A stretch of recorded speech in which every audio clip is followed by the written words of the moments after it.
Listo, pues comenzamos a leer. Hola, muy buenas noches. Soy el doctor José Soto, también soy técnico en urgencias médicas nivel avanzado, paramédico de vuelo y pues creo que con ustedes no me había tocado tener sesiones nunca en este diplomado de ventilación mecánica, pero pues siempre hay una primera vez y el día de hoy es este tema de retiro de ventilación mecánica, el famoso inventadísimo Winning, que en realidad no sé de dónde diablos salió la palabra winning, simplemente sé que los intensivistas un día empezaron a decir winning y realmente tampoco hay como una traducción literal del inglés que winning sea destete. Pero bien, veamos, también se le ha llamado a este proceso como destete, el proceso en el que nosotros buscamos sacar al paciente de este aparato para que el paciente pueda respirar de forma autónoma. Idealmente, en un mundo donde todos somos sanos, todos somos perfectos y nadie nunca enferma, no tendríamos que tener necesidad de este tipo de terapia, porque hay que aclarar una cosa, y esto es una gran realidad. La ventilación mecánica no es una cura. La ventilación mecánica es un soporte de vida, tal cual, es un soporte de vida que va a permitir al personal médico ayudar a tratar las lesiones o las enfermedades que esté sufriendo un paciente en estado agudo o en estado no tan agudo. También nos sirve para darle soporte a los pacientes cuando van a entrar, por ejemplo, a quirófano, que se les tiene que bloquear el diafragma por cualquier razón, por cualquier motivo, y pues no pueden tener, o meramente no pueden tener automatismo ventilatorio por el tipo de anestesia. Entonces, la ventilación mecánica no necesariamente tiene que ser considerado como una sentencia de muerte o sinónimo de gravedad. La ventilación mecánica es algo que se hace muy de forma rutinaria, pero evidentemente la ventilación mecánica, como todo tratamiento, como todo medio de soporte de vida, pues es complicado y tiene sus peligros, tiene muy sus riesgos, tiene también añadido a ello problemas y complicaciones. Quizá ya lo hayan visto, complicaciones como el volutrauma, el barotrauma, el neumotórax a tensión, las atelectasias pulmonares basales, muy común sobre todo en niños y viejitos con neumonías. Entonces, la ventilación mecánica es un mundo y así como puede ser altamente beneficiosa para nuestros pacientes, también puede ser altamente perjudicial y hay que estar atentos de las condiciones que pueden llevar a nuestro paciente a deteriorar y sobre todo no es tanto que deteriore durante el proceso de la ventilación, es que deteriore al grado de que no lo podamos destetar, que no lo podamos extubar, que no lo podemos llevar al proceso de winning. Entonces, sin más por el momento respecto a ese tema, pues creo que es necesario comenzar. Vamos a ver un poco justo sobre los antecedentes. El concepto del winning. Bien, pues lo podríamos definir tal cual como la transición progresiva de un soporte ventilatorio a la respiración espontánea. Y aquí hay que entender una cosa. Cuando nosotros estamos conectados o tenemos un paciente conectado al ventilador mecánico, esta máquina de acá se encarga de hacer todo el intercambio gaseoso a nivel pulmonar. Y no solo el intercambio gaseoso, también se encarga meramente pues de la mecánica ventilatoria. ¿Y por qué es que el paciente pudo llegar a esta parte en que una máquina tenía que hacerle el proceso de ingreso de oxígeno y egreso de dióxido de carbono? Puede ser por mil y un motivos, puede ser por un trauma, puede ser por COVID, puede ser por una neumonía, puede ser porque el paciente se intoxicó con, no sé, cualquier cosa, porque el paciente requirió en algún momento de alguna intervención como el uso de la vía aérea avanzada para proteger sus vías aéreas de un trauma o simplemente tuvo una insuficiencia respiratoria aguda, porque el paciente puede ser asmático, puede ser hipocoso y tuvo una exacerbación muy, muy grave, ¿no? Entonces, el concepto de winning es llevar al paciente, asistir al paciente en una transición, de el proceso de el tubo a la respiración autónoma, a que el paciente pueda volver a respirar por sí solo. Ese es el concepto de winning. Pero, ¿qué sucede? ¿Por qué el winning llega a ser tan peligroso? Y hay que reconocer que hay pacientes que nunca pueden ser destetados y que mueren en los cuidados intensivos o que simplemente terminan con atraqueos. El winning básicamente es el proceso en el que nosotros vamos a darle la oportunidad al paciente de volver a respirar por sí solo. Y eso a medias, porque no siempre va a ser posible. Hay pacientes que jamás se van a poder destetar o que van a vivir el resto de su vida condenados a un ventilador, no porque ellos lo quieran, sino porque simplemente a lo mejor tienen una herniación nucal o una lesión transtentorial o sufren una lesión por arma de fuego que dañó los centros respiratorios. Pueden ser mil y un cosas. Entonces, básicamente, el winning es llevar al paciente hacia la ventilación autónoma. También menciona que el intercambio gaseoso, pero el intercambio gaseoso, ¿qué es? Ya sé que es la homeostasis, la homeostasis es el equilibrio y más bien este sería el proceso de intercambiar oxígeno por dióxido de carbono. Se me acaba de ir el nombre, lo tenía en la lengua, no es homeostasis, tampoco es homeostasis, tampoco es hemostasia. Bueno, me voy a acordar y te diré el nombre porque se me fue. Se trata de que el paciente pueda llevar a cabo de forma fisiológica el intercambio gaseoso, que podamos, en la hematosis, que podamos llevar al paciente a la hematosis de forma autónoma. Pero también hay que tomar en cuenta una cosa, los modos ventilatorios tienen muchas variedades de eficiencia y de deficiencia. ¿Por qué? Porque hay que retirarle un soporte y generalmente los soportes que damos a los pacientes son presiones positivas en los pulmones. Dependerá de ti, de tu concepto de ventilación que hayas programado, ¿no? Una presión CPAP, a lo mejor, en un paciente consciente, a lo mejor una presión control volumen, una presión o un modo presión, control presión, ¿no? Volumen, control presión. Pero pues dependerá en gran parte del tipo de ventilación. Entonces, el winning es básicamente esto. Dame un segundo para unos problemas técnicos, pues borraré mis dibujos churpios.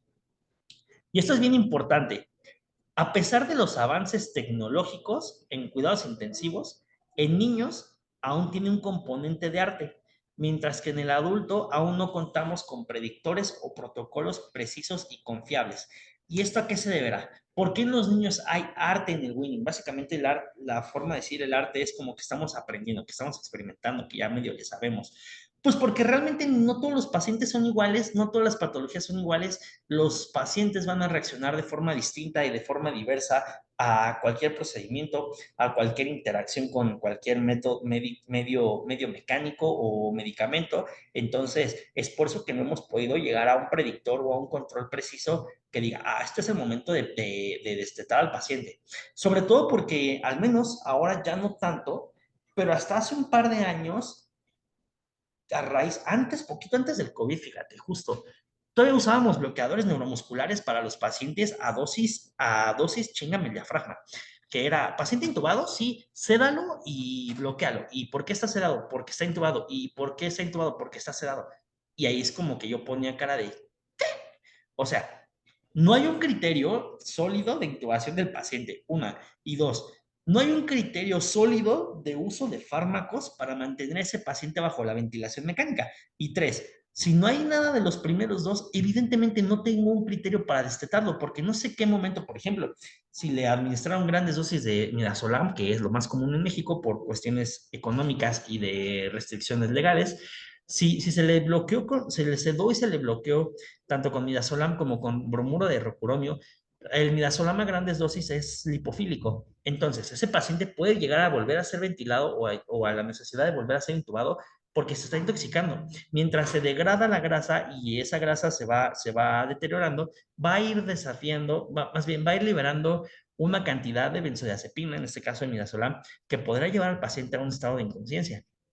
Y en el caso del recuronio y en general de todos los bloqueadores neuromusculares, el abuso y el exceso de uso de bloqueadores neuromusculares se asocia a atrofia diafragmática. Y esa era una de las causas número uno por las cuales perdíamos pacientes en los cuidados intensivos, porque al momento de querer destetar al paciente, el paciente se hacía sincronías, el paciente se desaturaba, el paciente se hipotensaba, el paciente todo, porque como tenía lleno de curonio, los músculos costales, el diafragma, los músculos externales, pues el paciente obviamente no tenía suficiente fuerza para poder hacer un esfuerzo inspiratorio propio que fuera digno, que fuera así de, ah, sí, yo voy a respirar. Entonces, por eso se nos morían los pacientes. Al día de hoy, y con la escasez de equipo y de suministros médicos que tuvimos en la pandemia, principalmente de sedantes, pues se descubrió que el paciente bajo ventilación mecánica no necesariamente tiene que estar sedado. El paciente, el paciente bajo ventilación mecánica puede estar solamente con analgesia. Y esto es una realidad. Que el paciente con ventilación mecánica tenga que estar sedado forzosamente es una mentira, pero sí debe estar bajo un buen esquema de analgesia, sobre todo porque toma en cuenta que uno, tiene un tubo en la garganta que debe ser sumamente doloroso y dos, que el ventilador es traumático, el ventilador es bastante pesado en cuestión de mecánica. Entonces, pues, más que sedar al paciente, más que dormirlo, hay que manejarle el dolor. Y ahorita vamos a hablar un poquito de eso. Bien, continuemos. Ahora, fallas en el winning. Winning prematuro y winning en la extubación, perdón, aquí era la X, en la extubación.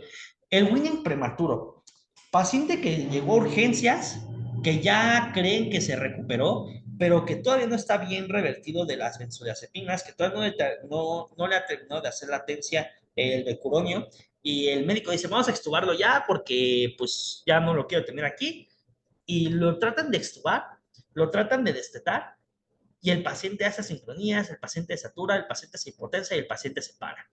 ¿Qué pasa? Bueno, evidentemente es una mala acción. Como te había comentado, pues el winning es todo un proceso, es un protocolo. O más que un protocolo, es una serie de pasos que hay que seguir de forma consciente para poder tener un destete exitoso. Si no los hacemos, pues quizás solamente nos pase que el paciente se muera, ¿no? Y pues quizás no pasa nada, ¿no? Pero ya se murió y eso es bastante relevante. Y el winning en la extubación, bueno, meramente que el paciente no soporte por cualquier condición clínica, por cualquier condición, que por cualquier mala suerte que tú quieras creer, que el paciente no tolere el destete, que no tolere el winning. Son las dos versiones. El más común meramente pues es que el winning prematuro se lleva la cantidad de incidencia más alta. Entonces, los pacientes con complicaciones a raíz de la ventilación mecánica o en el destete de la ventilación mecánica son por un winning prematuro. Veamos, siguiente diapo. Para el retiro del ventilador mecánico, tenemos que tener en cuenta que se tienen que cumplir criterios. Dichos criterios son variables, hay una gran cantidad de libros que te mencionan unos, otros que te mencionan otros. Básicamente, como mencionábamos, no hay un protocolo ni un método específico, pero tenemos que tener en cuenta como base una cosa, y esto todos los libros tienen en común: resolución del problema que llevó al paciente a la intubación. Ojo, si no he resuelto la exacerbación de POC, no lo puedo extubar. Si no he resuelto el broncoespasmo de mi paciente con asma casi fatal, no lo puedo extubar. Si mi paciente llegó con trauma de cráneo severo, que además tiene hundimiento de la región frontal y los neurocirujanos no lo han operado y han revertido esa condición, no lo puede extubar. Principalmente, el criterio número uno es que el problema que llevó al paciente esté resuelto, revertido o al menos controlado. Ahora, hay criterios de oxigenación, principalmente PAO2 mayor a 60. Debe equivaler más o menos a una saturación no más arriba, no menor a 90, a 90, a 90%. PAO2 entre FIO2 mayor, no mayor a 150. Básicamente, el índice de SAFI, pues que no sea mayor a 150. Que si no te sabes el número del PAO2, porque no tienes gasómetro, cualquier cosa, te voy a enseñar una forma de calcularlo de forma distinta, que es la FIO2 entre SPO2. E igual, debe ser mayor a 150. Recuerda que menor a 150 o en realidad menor a 100 se considera como distrés severo. Y esta opción de FiO2 entre SPO2 es el índice de SAFI, más bien el índice de Kirby modificado, que este lo usamos mucho en el medio prehospitalario. Es igual, basado en puntas nasales, cánulas de alto flujo, a la cantidad de oxígeno que estás administrando entre la saturación parcial de oxígeno. Los valores se mantienen igual, 300, 200, 150, 300, 200 y 100 para medir y diagnosticar el nivel de distrés. Ahora, FiO2 menor al 60%, principalmente que la FiO2 esté lo más pegado al 21%. Como quien dice que la FiO2, la fracción inspiratoria de oxígeno que mi paciente está recibiendo, sea lo más fisiológica posible, lo más pegado a la realidad posible, que ¿qué sería? Aproximadamente 21%. Paciente que requiere mayor FiO2 al 60% no debe ser extubado, porque quiere decir que hay un problema respiratorio que pueda ser la base o que pueda estar agregado a la patología o a la lesión que esté con la que el paciente ingresó, que podría ser, por ejemplo, un paciente que desarrolló una trali, una reacción a los hemoderivados, una reacción transfusional, podría ser una trali, podría ser una lesión pulmonar aguda, y pues habrá que considerar los procesos de inflamación, ¿no? Y la cantidad de oxígeno que esos procesos pueden llegar a consumir y que meramente podría ser ese paciente no necesariamente candidato a extubarse o al destete del ventilador de forma pronta. PIP, Positive Air Expiration Pressure, presión positiva al final de la expiración que sea menor a 5. Hay bibliografías que te dicen que de 8 a 5, menos a 5. Yo soy de la idea de que se le debe dar al paciente la oportunidad de hacer esfuerzos. Entonces, PIP menor a 5 o 5 cuando mucho. Siguiente diapo. Criterios para Winnie. Hay otro que es el estado hemodinámico, meramente. Ahorita vamos a explicarlo un poquito, pero vamos a explicar esta parte que me encanta, me encanta. Te había comentado que lo íbamos a revisar, que es el proceso de despertar o el estado de alerta. Principalmente, oh Dios, y déjenme decirles que de verdad les ruego a Dios que un día todos aprendamos que esto es muy necesario. Hay que tomar en cuenta que es hora de dejar de bloquear a los pacientes con becuronio, con rocuronio, con cualquier tipo de relajante muscular lo más pronto posible. Dice, sin relajantes musculares, cero, cero, cero relajantes musculares. Necesito que el paciente sea capaz de hacer esfuerzo con sus músculos. Necesito que el paciente pueda pelear por respirar. Cero relajantes musculares. Automáticamente el paciente tiene dosis de relajante muscular o no se le ha pasado la latencia del fármaco en automático ese paciente no es candidato a poder ser destetado hasta que no cumpla ese criterio. Mecanismos de protección de vía aérea activos, bueno, eso es un tanto variante. Si el paciente recibió ventilación protectora, pues que es lo ideal que todos reciban, basado en si es un paciente respiratorio o no respiratorio. Hay que tener en cuenta que los usos adecuados de la ventilación protectora ayudará a que el paciente se destete más rápido. Ausencia de edema de vía aérea alta o secundaria. ¿A qué me refiero? Hay pacientes que cuando están intubados se les inflama la laringe, se les inflama la tráquea. Y eso puede ser por muchas causas. Puede ser por una infección, puede ser meramente porque el tubo está demasiado inflado, puede ser porque hay un proceso de necrosis o simplemente porque el paciente lleva mucho tiempo intubado y eso evidentemente va a generar inflamación. Hay que hacer una laringoscopía o al menos vigilar el estado de la laringe y prevenir que el edema nos pueda conducir en el destete a un laringoespasmo, ¿de acuerdo? Sedación disminuida o en ausencia total de sedación, preferentemente que el paciente no tenga nada de sedación, nada, cero, out sedación. ¿Por qué? Porque si el paciente está poquito sedado, dependiendo de con qué lo sedemos, puede haber complicaciones. Por ejemplo, ya hablábamos del MIRA, ¿no? El MIRA que es lipofílico, como todas las benzodiazepinas, pero también está la versión del propo, ¿no? El propo, por ejemplo, al ser una condición súper lípida, pues podría generar disrupción de los mecanismos de ventilación a nivel córtex y a nivel del tálamo. Entonces podríamos interrumpir, por así decirlo, la sinapsis de la neurona motora diafragmática.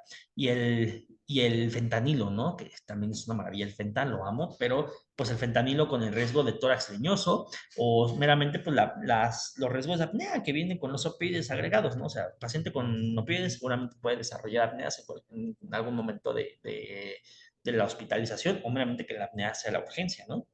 Sedación disminuida, preferentemente en ausencia, que el paciente pueda estar despierto. Ojo, eso no es tan brutal como suena. No es tan brutal como suena porque en realidad el tema con la sedación es que simplemente mantiene al paciente sometido. El paciente está sometido al ventilador, el paciente está inconsciente, el paciente es incapaz de tener esfuerzo ventilatorio porque además está bloqueado. El paciente ni siquiera sabe qué es lo que está pasando a su alrededor, pero pues podríamos hacer una comparación con un paciente bajo un buen esquema de analgésicos, con dexmedetomidina y lidocaína o cualquier analgésico que tengan disponibles y el paciente puede estar colaborador, puede estar reactivo, le puedes hablar y abre sus ojitos, ¿no? Y está tranquilo porque no le duele. Entonces, aguas ahí. Preferentemente ausencia total de la sedación. Mientras menos sedación, mucho mejor. Pero pues hay que ser conscientes de que esto es México mágico y aún hay mucha mala información y mucha desinformación con el personal médico en general respecto a eso, ¿no? El paciente no se debe intubar porque esté sedado y no se debe sedar porque se va a intubar. Aguas ahí.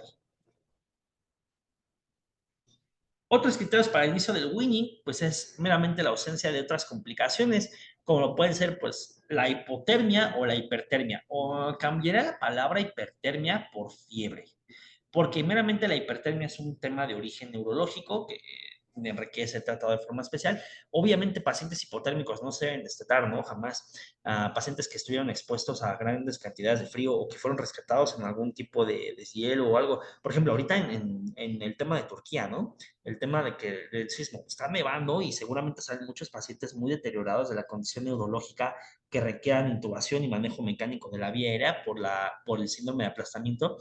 Y si lo destatan frío, puta, ese paciente se va a morir rapidísimo porque hay un daño a nivel cerebro. Signos de shock, evidentemente todas las ventanas clínicas que podamos tener, corazón, piel, riñones, todo. Que el paciente no esté pálido, no esté diaforético, que el paciente meramente no tenga vasopresores y que si tiene vasopresores, pues el paciente los tenga lo más bajitos posibles, ¿no? Las dosis más bajas posibles de vasopresores serían lo ideal para este tipo de pacientes, aunque, pues evidentemente difícilmente se trata de destatar a un paciente de estado de shock, ¿no? Pero puede haber por ahí algún loco, porque no lo dudo, que pueda querer destatar pacientes en estado de shock y pues no. Signos de shock, esa es una contraindicación. Si el paciente tiene signos de shock, no se trata de destatar. Sin signos de sepsis. Infección controlada o remisa. Ok, choque séptico o sepsis. ¿Qué sería lo ideal? Pues básicamente con choque séptico entramos en el tema de signos de shock, ¿no? Ya que se revirtió el choque séptico, ahora queda la sepsis, que el paciente la tenga lo más controlada posible. Y si se puede destacar justo cuando está remisa, pues mucho mejor. Porque recuerda que la sepsis es un tipo de hipoxia citotóxica. ¿Qué quiere decir? Que aunque exista gran cantidad de oxígeno o una adecuada cantidad de oxígeno en el ambiente, el paciente, aunque lo inhale de forma adecuada, no se metaboliza a nivel de los tejidos, porque las bacterias consumen mucho más glucosa y mucho más oxígeno que una célula humana. Por lo tanto, esos tejidos se hipoperfunden a través de ese metabolismo anaerobio que están generando las bacterias y además se intoxica con las citotoxinas que pueda liberar cada bacteria, ¿no? Entonces, preferentemente que la sepsis esté remisa, aunque si ya la infección está bajo control y ya no está séptico tal cual, pues no pasa nada, también se puede tratar de destatar. Factores metabólicos compensados, sobre todo en cetoacidosis diabética y en estado hiperosmolar, que el paciente no esté ni alcalino ni ácido, que el paciente esté lo más fisiológico posible. Recuerda, mucho oxígeno podría acidificar a un paciente, mucha base, muy poco oxígeno podría acidificar al paciente también, pero ahora no por un estado hiperóxico, sino por un estado de, de aumento del dióxido de carbono, ¿no? Que esté lo más normal posible, sin necesidad de reintubar al paciente selectivamente a corto plazo. ¿Qué quiere decir? Pacientes que no van a ser, que ya mi paciente de neuro que vino baleado, o el chico de la moto, ¿no? Que mencionábamos, ya viene con su accidente, los neuros lo van a operar, pero requiere 3 o 4 cirugías, entonces ese paciente, aunque esté muy bien, no lo puede extubar. ¿Por qué? No puedes tratar tampoco. ¿Por qué? Porque en algún momento se va a volver a intubar para el proceso quirúrgico. Entonces, no, mejor le damos larga a ese paciente y ya después valoramos la condición una vez que los procesos quirúrgicos estén concluidos o el paciente ya pueda ser candidato a extubarse por la remisión de la lesión, ¿no? Veamos qué más tiene este tema. Primero lo primero, y esto es bien importantísimo. Ojo, aclaro, este es un simulador, lo puedes descargar en Play Store, se llama Hamilton Simulator, es de los ventiladores de Hamilton. Desconozco si esté disponible para iOS, pero pues si está, estaría increíble que lo pudieras tener. Aquí observamos una cosa bien relevante, ¿no? Y hasta te lo pongo ahí con letras chistosas. Ventilación espontánea. Se tiene que programar al paciente, se tiene que llevar al paciente a una ventilación espontánea para que pueda tener el esfuerzo ventilatorio. La ventilación espontánea siempre va a estar asistida por el ventilador, siempre y cuando el paciente no sea capaz de hacer un esfuerzo inspiratorio adecuado. Si no es espontáneo, no sirve. O sea, el paciente tiene que ser llevado a fuerza. Recuerda que pasamos de tres fases. La primera fase es que el paciente, vamos a ponerlo así.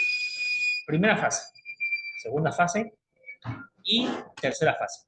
La primera fase es una ventilación controlada.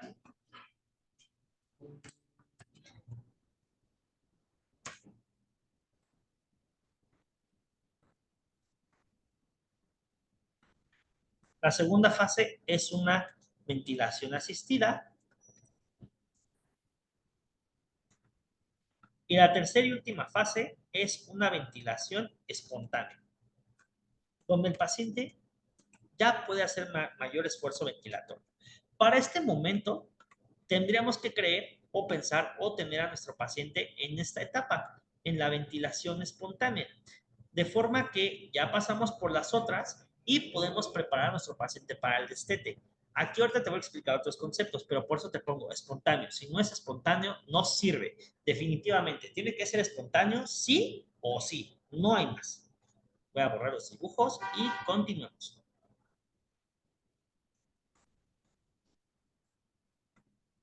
Después lo segundo, hay que hacer algunas pruebas, como el índice de respiración rápida superficial, ver que es la frecuencia respiratoria entre volumen tidal, fraccionado si es 1000 es 1, si es 500.5, si es 400.4, si es 600.6, etcétera, etcétera.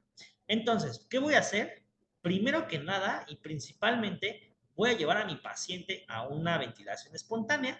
Algunos ventiladores me dan la opción de saber si el paciente está activo o no. Si es activo, pues lo voy a poner, ¿no? Voy a llevar al paciente a soporte de presión cero, tanto en PIPS y PAP como en presión soporte, de forma que los músculos del paciente tienen que empezar a trabajar, tienen que echarle ganitas, tienen que hacer su chamba para lo que están hechos y llevar al paciente a una ventilación adecuada. Más sensible, el trigger lo más sensible posible, y si se puede poner en modo de volumen, mucho mejor, lo hace más sensible que a presión, para que así el ventilador uh, pues igual lo va a asistir, pero tiene que hacer el paciente el esfuerzo, ¿de acuerdo? Entonces, lo más ideal es así, sensible. Oxígeno, subir el oxígeno, porque en el proceso de ventilación de destete va a haber un proceso de hipoxia si no se le da oxígeno. Se menciona algunas veces en algunas bibliografías que tiene que tener 10% más de oxígeno de lo que tenía cuando fue intubado. No necesariamente aquí tú podrás jugar un poco con tu criterio clínico respecto a eso. Paciente candidato. Hay que vigilar la hemodinamia del paciente, ¿no? Idealmente es el primer paso, vigilar la hemodinamia y el estado clínico generalizado del paciente. Aquí, ¿qué voy a hacer? Pues evidentemente primero ver la frecuencia cardíaca, el nivel de oxígeno, la capnometría y la tensión arterial. Esto es básicamente lo que tengo que vigilar. Oximetría de pulso, electrocardiografía, bueno, frecuencia cardíaca, tensión arterial y capnometría. Si el paciente está hipóxico y está hipercápnico, evidentemente es un paciente no candidato a extubación. Mencionan las bibliografías que frecuencias cardíacas mayores a 130. Bueno, si el paciente tiene 110, 115 y ya está hipotenso, no tienes que esperar a que llegue a 130, simplemente no lo puedes tratar de destetar. Sería bastante peligroso para él. Y la tensión arterial no tiene que ser muy baja, o sea, lo más limítrofe posible o lo más alta posible. Toma en cuenta que se le debe quitar el vasopresor o tener el vasopresor lo mínimo posible en dosis para que el paciente tenga pues meramente soporte, ¿no? Pero que no dependa meramente del vasopresor. Entonces, esto es un tema ahí especial respecto al destete. ¿Qué otras cosas debemos considerar? Bueno, pues evidentemente, índices predictivos del winning, el pico tos. Ok, te voy a explicar el pico tos. El paciente va a estar consciente, o al menos alerta. O sea, no necesariamente consciente. Le hablo, señor, vamos a poner el nombre, su nombre aquí, mencionamos, es un nombre que se llame señor Luis. Señor Luis, ¿me escucha? Y el paciente abre los ojos. Señor Luis, vamos a ver si ya podemos quitar el ventilador. Tosa. Y el señor Luis empieza. Obviamente va a toser con el tubo. ¿Qué quiero que veas aquí? Estas curvas.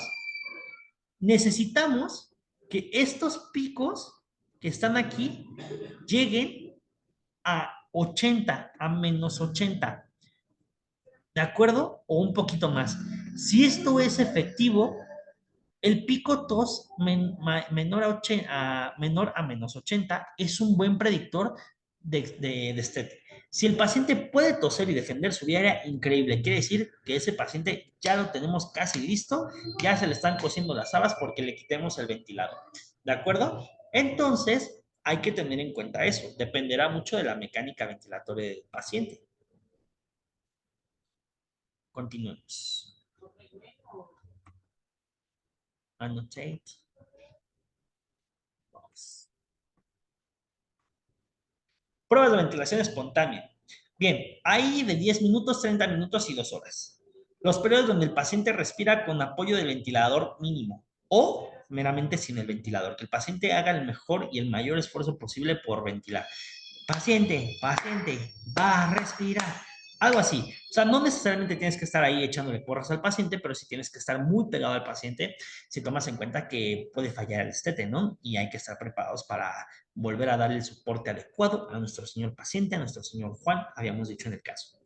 Los métodos más conocidos de Winning se realizan a través del tubo T o a través de una presión de soporte menor a 8 centímetros de agua. El de tubo T solamente sirve para darle más oxígeno al paciente. Es disminuir la presión y darle una cantidad mayor de oxígeno al paciente directo en el tubo para que no se desature. La duración de estas pueden ser variables, entre 30 minutos, 10 minutos, 30 minutos y 2 horas. Vamos a ver si hay diferencia entre una y otra, que realmente no es muy sustancial. Pero vamos para allá. Prueba de ventilación espontánea. Aquí de este lado, del lado izquierdo, te estoy poniendo una imagen sobre una curva de ventilación en presión soporte. Veamos. Es un ventilador reciclado por flujo en este momento. ¿De acuerdo? Vamos a ver. Bien. Vemos la muesca en la que el paciente hace su esfuerzo inspiratorio. Aquí el paciente está respirando. Esta básicamente es una respiración. Aquí está la presión de rampa, la meseta, la caída. Aquí, este punto que estoy señalando aquí, que ahorita te voy a colorear, este puntito es lo que el paciente tiene que hacer. Que el paciente active una ventilación por sí solos. Aquí. Si esto es eficiente, quiere decir que ese paciente tiene buenas probabilidades de destetarse. Porque básicamente lo que está haciendo es respirar por sí solo. Hay que vigilarlo, ojo, no quiere decir que porque lo haga una vez ya lo puede destetar. Hay que vigilarlo porque podría fatigarse. Entonces, lo que te mencionaba hace ratito, sí muy padre el destete, sí muy padre tu caso, pero pues vigílalo y estate de cerca para evitar las complicaciones. Entonces, esto es en flujo y en presión y flujo.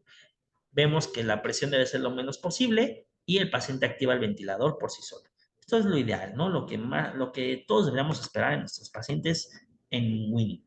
Pero hay que ver si hay otras opciones, porque puede haber otras opciones para pruebas de ventilación.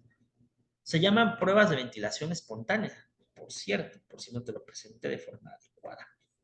Ahora, son condiciones que deben cumplirse para comenzar el proceso de liberación del ventilador mecánico. Bien, control de la patología de base, ya lo hemos hablado, todo eso ya lo hemos hablado. Los requerimientos mínimos ventilatorios son fracción inspiratoria de oxígeno menor a 60 o 50, PIB menor a 8, volumen minuto menor a 15 litros por minuto y la PAFI o el índice de Kirby mayor a 200, cuando mínimo 150. Y estabilidad cardiovascular. Si el paciente se inestabiliza durante el winning, lo conectas en FA, pero en FA, porque ese paciente se va, se fue. Entonces, no te espantes, no es tan escandaloso como parece, solamente es complicado y pues hay que tenerle paciencia al señor paciente. El señor paciente está enfermito. Las pruebas de ventilación espontánea se pueden realizar justo como te mencionaba con un tubo T, que simplemente le va a dar más oxígeno al paciente, ¿de acuerdo? Si se requiere monitoreo específico, estricto al paciente, dirá que tienes que estar pegado ahí al paciente, tienes que estar vigilando, tienes que estar ahí con él, pegadititito al ventilador, vigilando las curvas, vigilando la clínica del paciente, porque en el momento en que ese paciente se empiece a inestabilizar, ¡pum!, lo conectas y le das soporte nuevamente, sin ningún problema, no hay más. Y durante las pruebas de ventilación espontánea, hay que monitorizar la aparición de fallas. Tiene que estar alguien presente todo el tiempo con el paciente para que podamos hacer una buena predicción y un buen manejo del winning. Fallas en el winning. Frecuencia respiratoria mayor a 35 respiraciones por minuto. Saturación parcial de oxígeno menor a 90% por más de 30 segundos. Frecuencia cardíaca mayor a 140 latidos por minuto o mayor al 25% de la basal. O sea, si el paciente tenía 60 latidos por minuto y de repente tiene 105, pues ese paciente ya no es candidato, debido a que sí hay un aumento mayor al 25% de la frecuencia cardíaca de base. Presión arterial sistólica, que no sean pacientes hipertensos, por el amor de Dios, por Jesucristo nuestro Señor, que no sean pacientes hipertensos, pero que tampoco estén hipotensos, o sea, lo más normalito posible. Y recuerda, sin vasopresores o con vasopresores lo más mínimo posible. Ansiedad, inquietud, letargia, cualquier estado mental alterado en el paciente es candidato a volverlo a reconectar, ¿no? Ahí no perdemos tiempo, simplemente le damos play al ventilador y ciclamos a nuestra paciente para que no se nos muera. Paciente no candidato, pues básicamente aquí tenemos esto, ¿no? Este también es un simulador que se llama ER Simulator, también está disponible en la Play Store. Podemos ver que hay frecuencia cardíaca 98 cuando la base era de 60, una saturación menor al 79%, una capnometría de 53, debería estar en 35 o 45, tiene casi 9% más de, este de dióxido de carbono al final de la respiración. Y pues eso, tensión arterial de 93, 76, ¿no? Entonces, aquí básicamente, pues el tema es que pues este paciente no podría ser candidato porque está hipotenso, está desaturado, tiene frecuencia cardíaca alta, está hipercápnico. Básicamente, este paciente no es candidato a que se le pueda destatar en ningún momento, al menos no por ahora. Posiblemente más adelante sí, pero en este momento preciso, a las 8:25, no.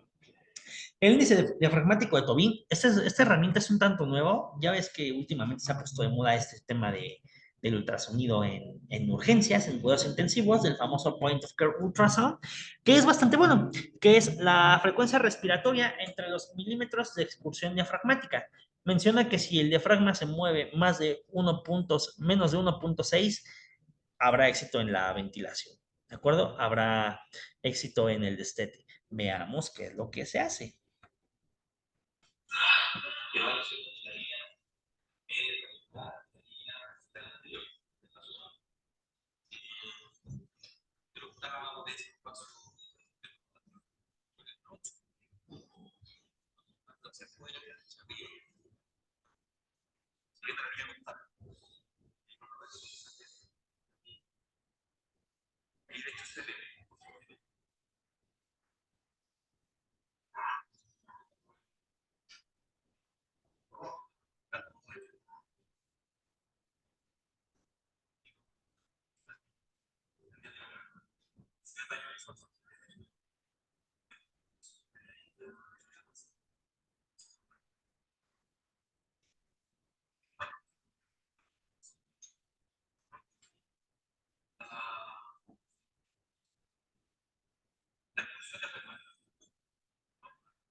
Bien, idealmente habrá que dividir la frecuencia respiratoria entre los milímetros, ¿no?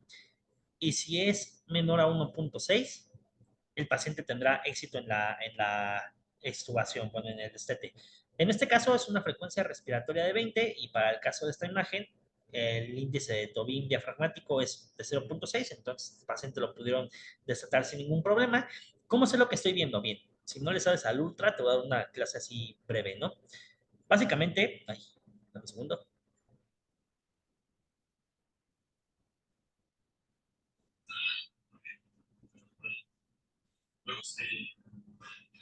estoy buscando el corte.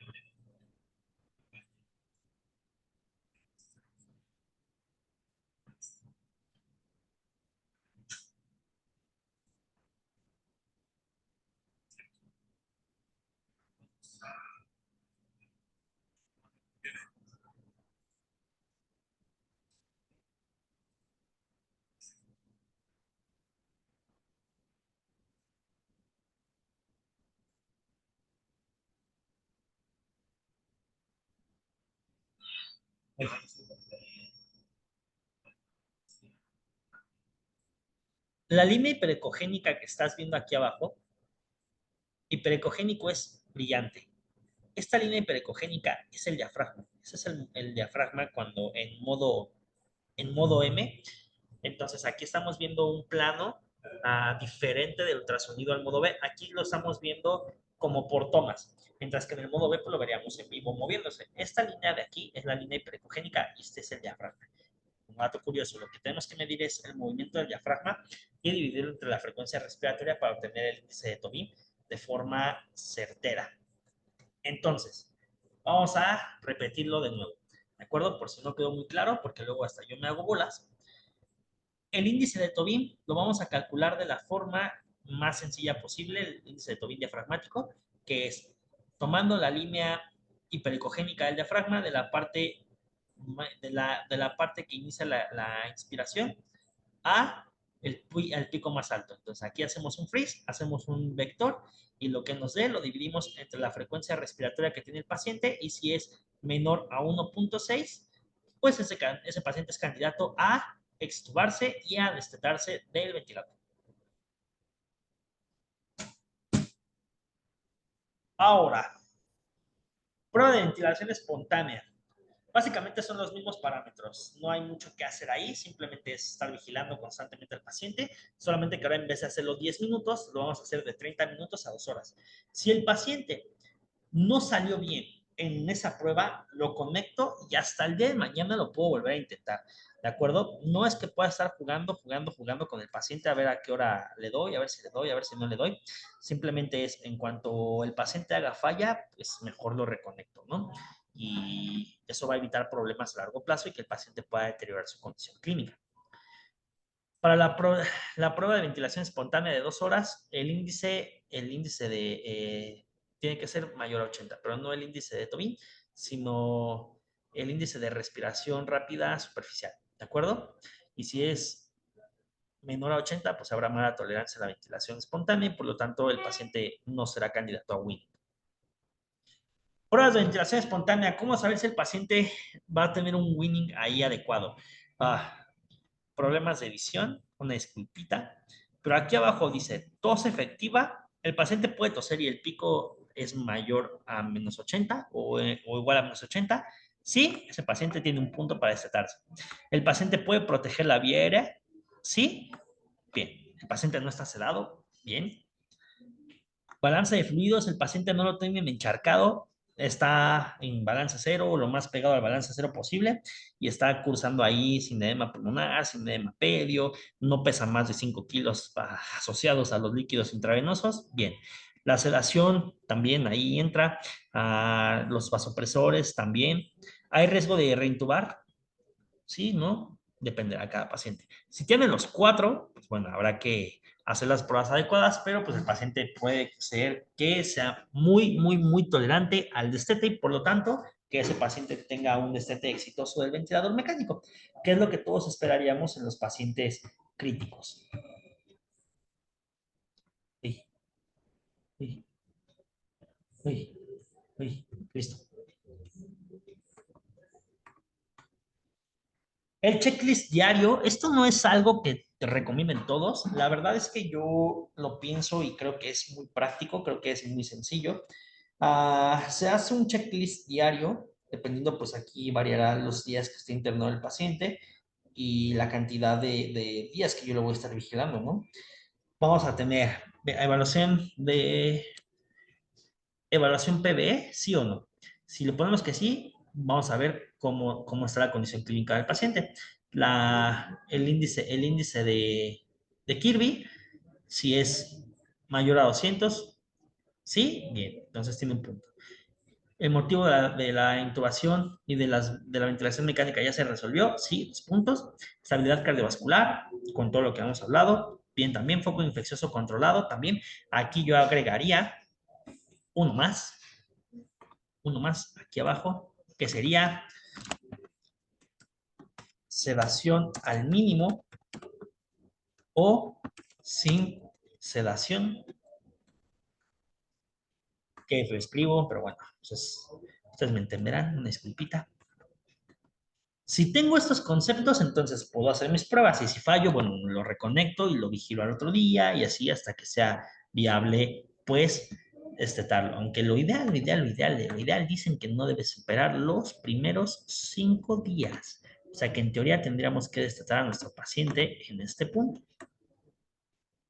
Pero pues eso variará de cada paciente, ¿no? La verdad es que es un tanto complejo, pero pues ahí hay que jugar un poco con el criterio clínico, el balance, la condición médica, etcétera, etcétera. Es difícil, pero si quieren imprimir esto, les ayudará bastante, estoy seguro.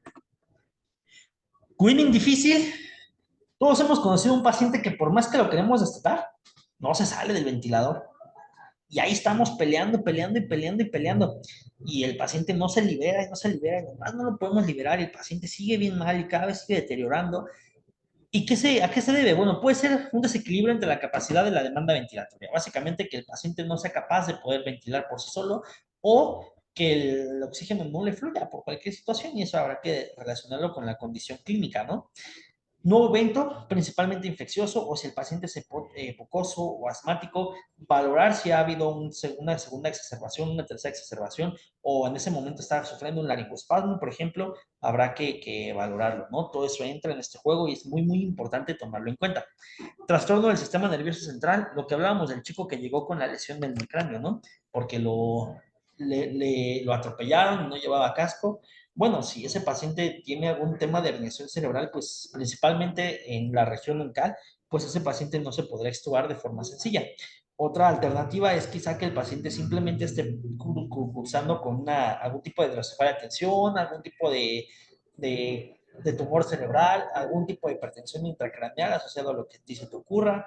Básicamente es, si hay algún trastorno del sistema nervioso central o incluso enfermedades infecciosas como Guillain-Barré, esclerosis lateral amiotrófica, que no es meramente infecciosa, pero también tiene que ver con la desmielinización de los nervios, algún tipo de desmielinización aguda, pues bueno, ese paciente probablemente sea un winning difícil y que no pueda salir del ventilador con tanta facilidad. Aquí hay un concepto cardíaco que juega y entra un poco el concepto del estado hemodinámico, pero insuficiencia cardíaca, principalmente insuficiencia cardíaca izquierda. Recuerda que si no sale del ventrículo izquierdo, pues se va a ir a los pulmones y ahí se va a atorar, ¿no? Entonces, aguas con el edema pulmonar cardiogénico y no cardiogénico también. Es bien, bien, bien relevante estar consciente y preparado para esas complicaciones cuando estamos valorando este tema. ¿Qué hacer ante un winning difícil? Me acabo de dar cuenta que aquí además tengo mis dibujos, los voy a tratar de borrar, disculpita. ¿Qué hacer ante un winning difícil? ¿Cómo voy a actuar? Pues primero que nada voy a revalorar a mi paciente, ¿no? De pie a pie. Voy a valorar su estatus cardiovascular, cómo está funcionando su sistema cardiovascular, en qué cifras tensionales lo tengo, qué frecuencia cardíaca tengo, si hay alguna ventana ahí clínica de shock que me esté apareciendo y no lo esté viendo. Puedo hacer uso del ultrasonido, puedo hacer uso de la tomografía si necesito algún auxiliar diagnóstico para cualquier cosa. Entonces, ese tema es bien importante. ¿Qué más? ¿Qué más? ¿Qué más? Condición respiratoria, principalmente que la condición respiratoria esté funcionando de forma adecuada, que la condición médica que llevó al paciente a la intubación esté resuelta o lo más controlada posible o sin riesgo de exacerbaciones a largo plazo, ¿no? Como por ejemplo EPOC, asma, todo ese tema. Estatus neuromuscular, que el paciente no esté sedado, que el paciente no esté bloqueado, que el paciente no tenga algún tipo de desmilinización aguda, que el paciente, pues, si tiene Guillain-Barré, evidentemente no se va a poder aceptar tan fácilmente, que esté remiso la condición médica que lo llevó a ese proceso, la cirugía se haya culminado y haya sido exitosa, todo eso. Sistema nervioso central, otras condiciones como delirium, ansiedad, coma, estupor, volvemos al tema de sedaciones, ¿no? Que el paciente tenga el estado cognitivo, el estado mental, el contenido cerebral y la vigilia lo más estable posible, lo más en rangos posible, que todo esté funcionando. Obviamente, si el paciente vuelve a entrar en estado epiléptico porque llegó por un estado epiléptico, no lo puedo estar, ¿no? Lo vuelvo a sedar, lo vuelvo a dormir y ya, lo vuelvo a conectar a su ventilador. Considerar el rol de la ventilación mecánica no invasiva o la traqueostomía. Aquí es un tema ahí medio complejo, ¿no? El tema con la ventilación mecánica no invasiva es que no ha demostrado tener mucho beneficio y que tampoco ha demostrado tener como uso de rescate. Entonces, no se recomienda de forma cotidiana que se use la ventilación mecánica como rescate en el paciente con fallo en el winning, excepto en los pacientes con EPOC. Ahí sí se puede tomar como pues, como una referencia de tratamiento o una alternativa de tratamiento, más no como una base fundamental. ¿De acuerdo? ¿Qué más tenemos por acá? Jo, jo, jo. Traqueostomía. Traqueostomía y destete. Bueno, evidentemente los pacientes que llegan a la traqueos es porque han sido winnings difíciles, porque no se les ha podido retirar el ventilador, simplemente no se ha podido, el paciente no ha sido compatible y ya lleva muchos días en terapia intensiva. Hay ventajas, claro, la traqueos brinda mucho más confort para el paciente, no necesita estar dormido todo el tiempo, puede vivir con ella, tener una cierta calidad de vida. Reducción del espacio muerto fisiológico y anatómico quiere decir que el paciente difícilmente va a hacer asincronías y retención de volúmenes, por lo tanto, no va a hacer autopip, no va a autociclar, entonces aguas. A mí me llama un poco la atención la imagen de aquí, me parece que ese conector del tubo está sucio, entonces aguas, ¿no? Porque ese paciente podrá adquirir una neumonía. Facilita la aspiración de secreciones, sí, evidentemente es más fácil aspirar a secreciones incluso más gruesas, broncorreas, todo tipo de secreciones complejas, pero pues también es un riesgo, ¿no? De infecciones constantes para el paciente con tráqueos. Beneficiosas en paciente con winning difícil, de los cuales del 30 al 50% requerirán traqueostomía. O sea, del 100% de pacientes con winning difícil, quiere decir que entre el 30 y el 50% van a terminar en tráqueos, sí o sí, por las condiciones clínicas que presentan. Y aunque no se ha definido el momento en que el paciente es el mejor tiempo para destetarlo, se piensa que es entre el quinto y el 14º día de ventilación mecánica, que no pase de esos días. Idealmente se piensa que mientras más pronto mejor. Y sí, básicamente es lo más ideal, que el paciente remita su cuadro clínico lo más oportuno posible, de forma más agresiva posible, para que también el winning y el destete sea lo más fácil posible y el paciente se pueda reincorporar a su estilo de vida de forma normal.